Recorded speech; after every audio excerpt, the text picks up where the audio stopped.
What's up, YouTube? It has been a while. I'm back here in my truck.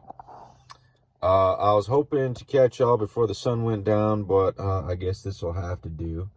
So, yeah, it's early evening where I'm at. Decided to come park by the river and just chill for a bit. And also update you. I'm going to try to keep this video under 10 minutes. I got a lot to say, so just bear with me.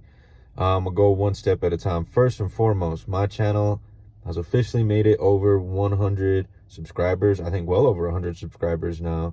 And almost every single one of my videos has at least 1,000 or at least a few thousand views on it. And I just want to thank each and every one of you that have been asking questions, keeping up, leaving cool comments, generally follow the channel and ask good questions. I appreciate each and every one of you who's viewed the videos, held conversations with me about the videos, and it is pretty cool, man. I appreciate y'all. I just when I started this less than a year ago, I just wanted to kind of document a high mileage F-150. Everyone and their brother seems to have a good old F-150. So yeah, that's all this channel was. I didn't think I'd ever even reach 50 subscribers, much less over double that in less than a year. So I appreciate y'all. Let's get this out of the way. This is a high mileage update, so let's get straight to the high mileage. It is dark, so I'm gonna let my phone focus the way it needs to. So, truck starts right up, good to go. Go down to the trip here, and there it is. 212,553.8 miles, 14.7 miles to the gallon. About 120 mile round trip. I do live in a hilly area now. So long story short, it's been a while. I've moved, I've relocated, started new school, started some new jobs. So I haven't been with y'all consistently since a long time, actually. Last time I talked with y'all, I believe I had just crossed the 200,000 mile mark. So I put 12,500 miles on since then, as you can see. Truck starts right up.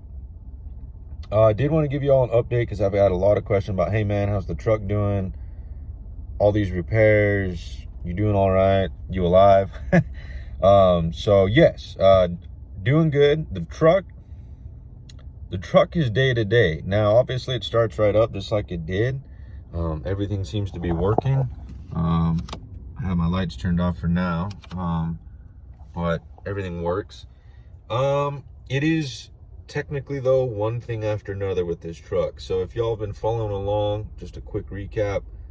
Since August of last year, started with a $2,400 warp manifold replacement, right? And then a combined $800 to $1,000-ish of pinion seals, front and rear differential, hardware, and replacements and repairs. I have had all my fluids flushed out. There was some kind of weird leak in the front diff that I had like gray liquid, which if y'all follow these trucks is definitely not the color you want up there. So I don't know what the heck that was about, but we got that flushed out. But I've had $1,600 turbo replacement on the driver's side, and even though the turbo still is doing its job, and it was a remanufactured Motocraft OEM spec turbo, so long story short, Ford approved, it makes a very high-pitched whirring noise. Of course, only this truck would kind of act like a organ transplant patient, where unfortunately maybe your body rejects the transplant. It seems like each OEM vital organ part that I put on this truck, whether it be turbos or whether it be headlights or whether it even be a battery even, it just does not like it at all. I don't know what this truck's deal is. It is very anti-customization. So long story short, I have put in about $4,800 in just repairs. That's not including customs like, my rim and tire setup, or the Morimoto headlight setup, or the oil separator that I have under the hood, I'll get to that in a bit. Or the replacement headlights that I now have on because the Morimotos aren't there anymore. Just strictly keeping up with, I had to replace the starter, had to replace the battery, differential issues, pinion seal issues, you know, kind of general maintenance slash major repairs with the turbos and the warp manifold and all that. And I mean, shoot, I've even had to replace the multi-function switch right here. Let me get some light there for you. Yeah, that is a brand new multi-function switch, because the last couple weeks I've been turning on my truck and the lowest interval setting for the wipers will not turn off, or did not turn off to save its life. And my brights were on in the middle of the day. So whatever was malfunctioning completely bypassed my dash sensor up there, which, as you guys know, determine your DRLs, your daytime running lights. And so I had to search all over my new home, of course, with the chip shortage and with population boom. Ironically, it was very, very hard to locate for a good price a brand new OEM Motorcraft multi-function switch. But I finally got one for about 3 times the price that it was 2.5 years ago, but oh well.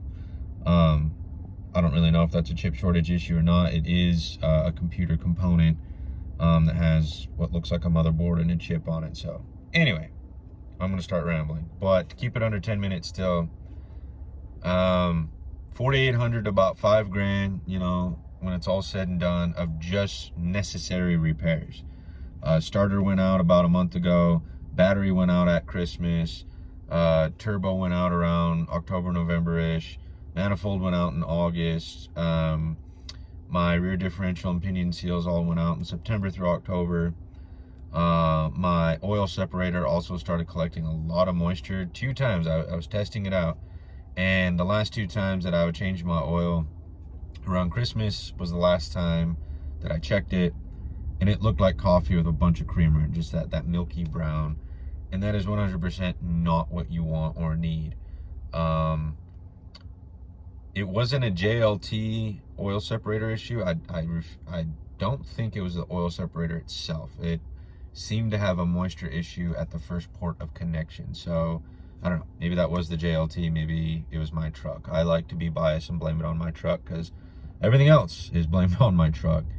Also got rid of the Morimoto LED headlights. So as much as I loved those things, they were super bright, they were super cool. If you guys have followed my other videos, I have one on the Morimoto LEDs. The emergency vacuum pump, which would be on the housing. I know it's a little dark, but I just pointed my phone towards the driver's side headlight housing. Right underneath that housing is the emergency vacuum pump. And if I have those Morimotos in there, it would make the entire system just bzzz, you know, for about 5-6 seconds, turn off, especially if you pump the brakes, obviously, since it's an emergency vacuum pump. So that was really weird. That was something I wasn't expecting. As soon as I would throw the OEM, the old halogens, back in the housing and everything, it goes away. No buzzing, no issues, no nothing. On top of that, the driver's side one also had an insane flickering issue. It would just go out. The low beams and the high beams. The DRL would stay on, the turn signal would be fine, but the actual headlight itself, and considering I get off work late evening, early night, where it's dark, I'm not about to catch a ticket for that. I have taken apart the housing 2 or 3 times, traced all my wires, my lines, my grounding, fuses, relays, all that, to the point where I had to order $200 OEM halogens. So they're brand new, and just, I was done with the Morimoto. If you guys have watched the old video that I posted way back in late summer of last year, Morimoto, this truck has done everything but ultimately reject it. And I think this latest flickering issue where there's nothing I could do. And I mean, I researched it like it was a final project for college, you know. I put some good work into it, and nothing worked, just nothing. And so, long story short, because it was a custom, but technically it was also a repair / replacement, I added that to the repair tab. That pushed me dang near $5,000 since August in just keeping this truck running. The latest was, you know, $75 for this multi-function switch. And Lord only knows what's going to happen next. I do have a very small leak on my passenger side turbo. Looks like it's a gasket issue, so maybe we can just replace the gasket. I don't know. But yeah, it's now over 10 minutes. I'm going to really try to keep this to just under 12 minutes for y'all. This is a update, not really complaining.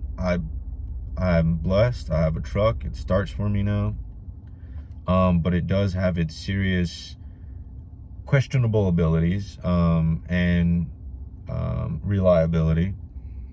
But other than that, for all you Ecoboost owners out there, whether you got a 2012 like me or you got a brand new 2021 or 22, I would still say, despite all this with this truck, I still like the truck. I still want the truck over a car. Well, I don't know, with gas prices these days, I may retract that statement, but I'm a truck guy and I like this truck. My diesel never did anything wrong with me. You know, plenty of folks in my family have F-150s, either the 5.0 or the 3.5 Ecoboost as well. They love it. And this truck has been reliable for me 8 times out of 10. The only time it did not start was, you know, last month when the starter went out. And even then, after a couple tries, it started right up. You know, the starter was obviously just going in and out, which that is a 10-year-old starter with 212,000 miles worth of starting worn down on it. So God bless it, man. That's a pretty good feat. I'm gonna keep it under 12 minutes. So I want to thank y'all for growing the channel, watching the channel, sticking with me. I'm gonna keep the truck. I know there's a couple comments I left that I'm thinking about getting rid of the truck. Scratch that. I'm gonna keep it. It's at 212,000 miles, on its way to 213,000. And I thank y'all for tuning in. I'm gonna check back as soon as I can with another video. Y'all take care.